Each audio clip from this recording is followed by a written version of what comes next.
ఫలితాలతో చూద్దాం. ఇవాళ మిత్రుడు నవీన్ రెడ్డి గెలిచిండు. ఇంత సప్ప కొడతారు సప్పట్లు. నవీన్ రెడ్డి గెలిచిండు. మహబూబ్నగర్ జిల్లా నాయకులందరూ కూడా నేను ధన్యవాదాలు తెలియజేస్తా ఉన్నా. పట్టుబట్టి జట్టు కట్టి బ్రహ్మాండమైన విజయం చేకూర్చిన పార్టీకి ఇంకొక ఎమ్మెల్సీ కూడా పెద్ద హీరోయిక్ గెలుపు గెలవబోతున్నాడు రాకేష్ రెడ్డి. ఆ రిజల్ట్ డిక్లేర్ అయిపోయింది. అది ఎవరిని అడిగిన చెప్తున్నా మీ వాడు ఫస్ట్ కౌంట్లోకి వెళ్తాడు సార్. లోకమంతా ఒకటే పాట. అది గెలుస్తాం. ఇక నర్మల పార్లమెంట్లో ఏమవుతుందో చూద్దాం. ఎన్నైనా రావచ్చు. ఓట్ల శాతం కూడా ఉంటుంది కదా మనకు వచ్చేది. ఒకడు మనకు 11 వస్తాయని చెప్పిండు, ఇంకోటి 1 వస్తుందని చెప్పిండు, ఇంకోటి 2 నుంచి 4 వస్తాయన్నాడు. ఇది పెద్ద గ్యాంబ్లింగ్ లాగా అయిపోయింది. దాని మీద సట్టా బజారు, శర్తులు కట్టుడు, బేటీలు కట్టుడు, ₹1 కోటి చేతులు మారుడు, ఇదో పెద్ద గోల్మాల్ కంపెనీ అయిపోయింది.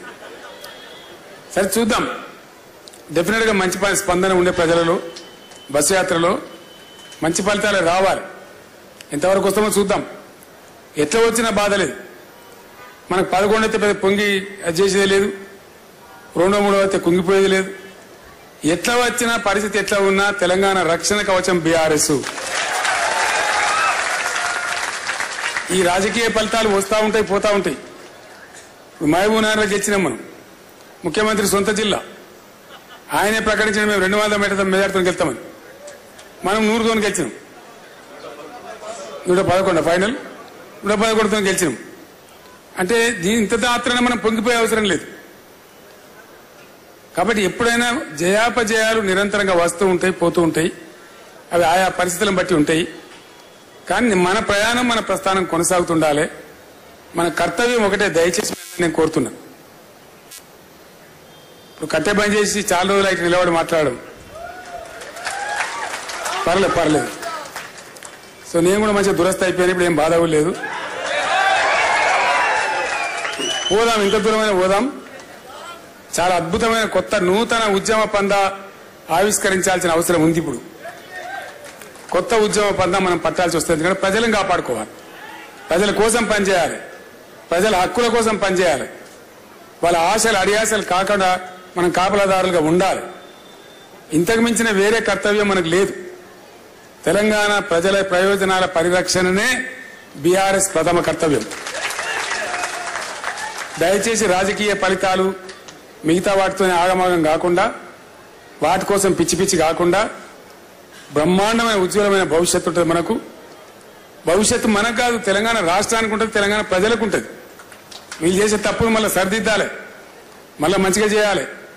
అది ఎవడో చేయడం ఎవరి నుంచి కాదు, లోతు తెలిసిన వాళ్ళ మనమే. కాబట్టి మన మీదనే ఆ కర్తవ్యం, బాధ్యత ఉంటుంది. కాబట్టి ఈ దశాబ్ది మనకు ఒక స్ఫూర్తి కావాలి. ఈ దశాబ్ది వేళ అందరికి అన్నం పెడుతున్నారు కదా, పెడుతుండ్రా? ఏర్పాటు చేసిండ్రు కదా. రామారావు చెప్తున్న భోజనాలు ఉన్నాయట, దానికి ఇబ్బంది ఏం లేదు. సో ఇంకా 10 నిమిషాలు ఎక్కువ మాట నడుస్తుందని మాట్లాడుతున్నాను నేను. ఈ భోజనం గ్యారెంటీ ఉంది కాబట్టి బాధ లేదు. కాబట్టి మీ అందరితో కూడా నా ప్రార్థన ఒకటే. ఉద్యమ ప్రస్థానం, ఉద్యమ ప్రారంభమైన రోజులు కావాలని మీకు నేను గుర్తు చేసిన. గంత కఠినమైన సమయంలో, అటువంటి పరిస్థితులలో ఉద్యమాన్ని ప్రారంభించి గొప్ప విజయం సాధించి రాష్ట్రాన్ని సాధించి పెట్టిన సంస్థ మన సంస్థ. ఈ రాజకీయ జయాపజయాలు మనకు లెక్క కాదు. మనం కూడా 2 టర్ములు గెలిచినాం, ఎంపీలు గెలిచినాం, అన్ని చేసినాం. మళ్ళా వస్తుంది గెలిపి ఆడికి పోదు. కాబట్టి మీ అందరితో నేను ప్రార్థించేది ఒకటే. దయచేసి ఎట్టి పరిస్థితులలో ముక్కవోని దీక్షతోని తెలంగాణ ప్రయోజనాలే ముఖ్యమైనటువంటి కేంద్ర బిందువుగా మనం పనిచేయాలి, పురోగమించాలి. అదే మన కర్తవ్యం.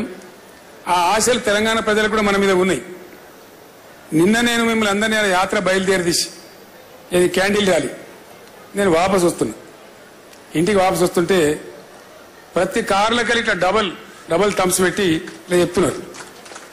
ఒక ఆటో డ్రైవర్ అయితే ఉరికి వచ్చి నా దగ్గరకు వచ్చి నా కారు కొట్టి, సార్ మళ్ళా మనమే గెలుస్తున్నాం, నువ్వేం భయపడక, మేము అందరం ఉన్నాం. Auto driver. నేనే ఆశ్చర్యపడతా ఉన్నా, ఆవేశం ఉరికొచ్చి చెప్తా ఉన్నాడు.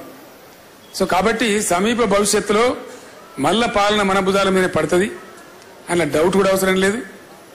వీళ్ళతో ఏమీ కాదు, మన్ను కూడా కాదు నేను చెప్తున్నా. చిల్లర రాజకీయాలు తప్ప గొప్ప వ్యూహకర్తలు కూడా కాదు. గెలిచినామని వాళ్ళే చేయికి చూసుకుని గెలిచినామని నిజంగానే అంత అపనమ్మక స్థితిలో అనుకోకుండా గెలిచిన గెలుపును ఎట్లా మలుచుకోవాలో వాళ్ళకి తెలుస్తలేదు పాపం.